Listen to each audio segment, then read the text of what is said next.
अस्सलाम वालेकुम आज जो हम जिस टॉपिक का क्विक रिव्यू लेंगे ये है रेस्पिरेटरी सिस्टम।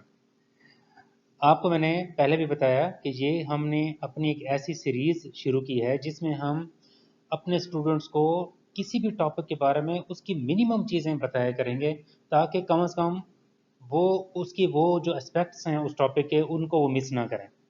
तो हमारा ये जो आज का टॉपिक है रेस्पिरेटरी सिस्टम, इसमें हम देखते हैं कौन कौन सी चीज़ें बहुत ज़रूरी हैं जो आप लोगों ने ख्याल रखनी है।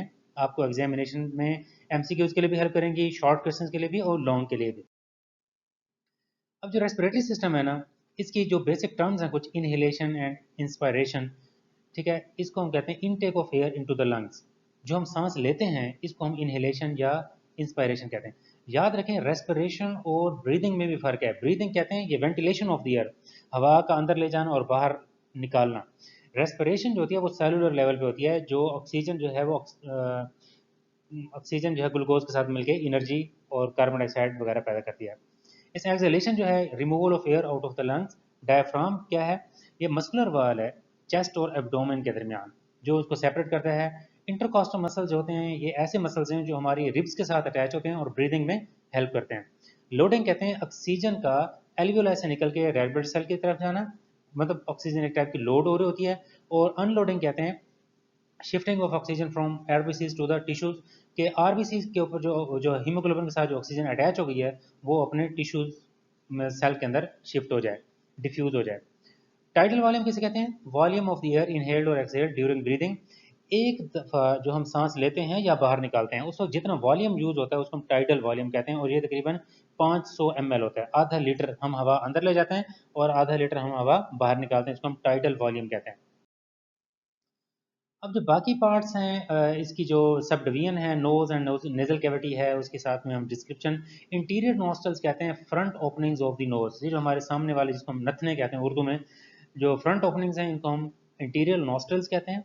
जो बीच में कैविटी आ जाती है इसको कैविटी ऑफ द नोज, जिसको हम नेजल कैविटी कहते हैं। इसके अंदर ग्लैंड्स होते हैं जो म्यूकस पैदा करते हैं, जो जिसको हम नज़ला कहते हैं, जो हमारे माइक्रो ऑर्गेनिज्म को और चीज़ों को बाहर एक्सपेल आउट करता है।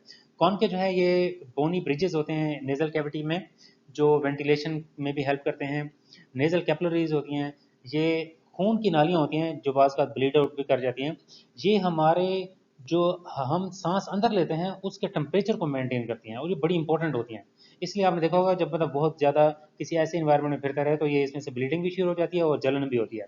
तो ये बड़ी डेलिकेट होती हैं और बड़ी रिस्की पॉइंट पे होती हैं, जिसका काम है हमारे जो इनहेल्ड एयर है उसके टेम्परेचर को मेंटेन करना।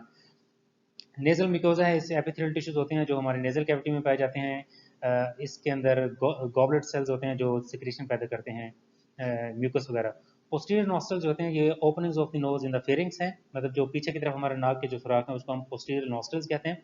नेजल कैविटी का जो फंक्शन है वो हमारे एयर में जो डस्ट होती है उसको रिमूव करना है, एयर का टेम्परेचर मेंटेन रखना है, और कोई ऐसी चीज़ चली जाती है तो उसको बाहर निकालना है।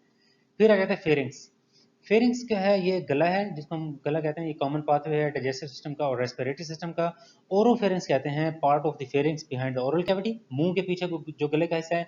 नेजोफेरिंग्स, नाक के पीछे जो गले का हिस्सा है उसको नेजोफेरिंग्स कहते हैं। लेरिंजोफेरिंग्स कहते हैं part of the pharynx above the larynx. अब आ जाते कि लेरिंग्स में क्या क्या चीज़ें आ जाती हैं। एपिग्लोटिस है, ग्लोटिस जो है उसकी एंट्री है, एपिग्लोटिस उसका ढक्कन है, lid of the glottis.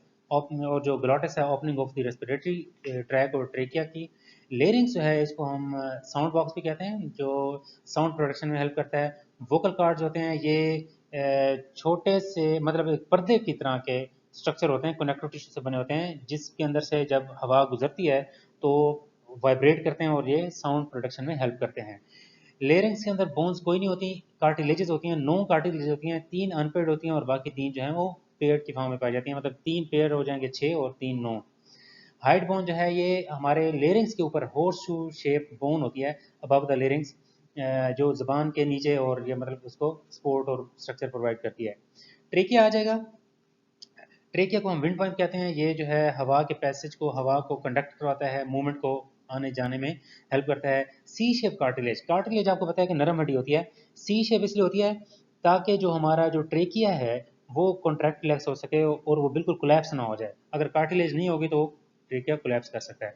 Mucosa जो है ये एपिथेलियल टिश्यू होते हैं, इसके अंदर सीलेटेड कलमनर सेल्स होते हैं, उसके अंदर गॉबलेट सेल्स होते हैं जो म्यूकस प्रोडक्शन करते हैं। जो सीलिया हैं वो उन सीलिया की मूवमेंट की वजह से वो म्यूकस को बाहर की तरफ एक्सपेल करते हैं। इसकी जो लेंथ है वो 10 से 12 सेंटीमीटर होती है। ब्रोंकियल ट्री बड़ा इंपॉर्टेंट है। अगर हम लंग्स को मतलब ऊपर से नीचे की तरफ लेके जा रहे हैं ना, ट्रेकिया ब्रोंकाई वगैरह, अगर हम इसको उल्टा कर दें तो ऐसा लगेगा जैसे दरख्त है। उसकी जो तना है जो मेन वो ट्रेकिया है। अब जो ट्रेकिया है दो हिस्सों में डिवाइड हो जाता है जिसको हम प्राइमरी ब्रोंकाई कहते हैं, और जो प्राइमरी ब्रोंकाई हैं वो आगे डिवाइड हो जाते हैं, उसको हम सेकेंडरी ब्रोंकाई क्या कहते हैं। सेकेंडरी ब्रोंकाई आगे डिवाइड होकर टर्शियरी ब्रोंकाई बनाते हैं। वो डिपेंड करता है कि लंग्स में, अब जैसे राइट लंग है ना, उसमें दो लोब्स होते हैं।